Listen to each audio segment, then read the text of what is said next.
એસઓજીને બાતમી મળી હતી કે અમુક લોકો જે છે એ જે ટીએમટી સળિયા કે જે મૂળ જે સ્ત્રોત છે ત્યાંથી લાવતા હોય છે ને કોઈ બિલ્ડરને એના ઓર્ડર મુજબ આપવાના હોય છે।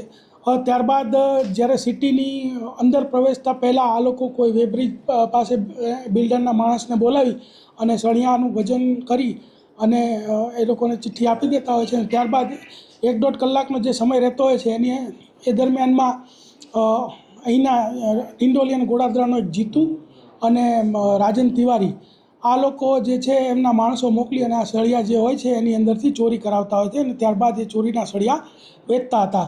તો આવી એક લાઈવ ચોરી ચાલતી હતી। એ દરમિયાન એસઓજીની ટીમ ત્યાં પહોંચી ગઈ અને એસઓજીની ટીમને ત્યાંથી ટોટલ 32,95,000ના સળિયા કે જેનું વજન છે 59,910 કિલોગ્રામ, એક 4 વ્હીલ ગાડી 5 લાખ, એક ટ્રક 33 લાખ, એમ કરીને ટોટલ 71,52,000નો મુદ્દામાલ જપ્ત કરેલ છે।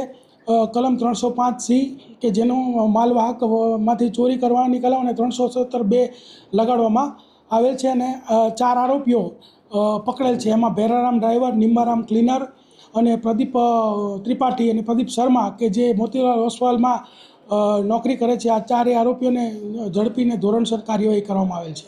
જી સર, કેટલા વર્ષોથી આ લોકો ચોરીનું કાવતરું કરતા હતા? આ લોકો ઘણા વર્ષોથી આ કાવતરું કરતા હતા અને અલગ અલગ વેપારીઓ અને બિલ્ડરોને આ ચોરીનો માલ આપતા હતા। જે તપાસનો વિષય છે ને તપાસમાં એ પણ ખોલવામાં આવશે।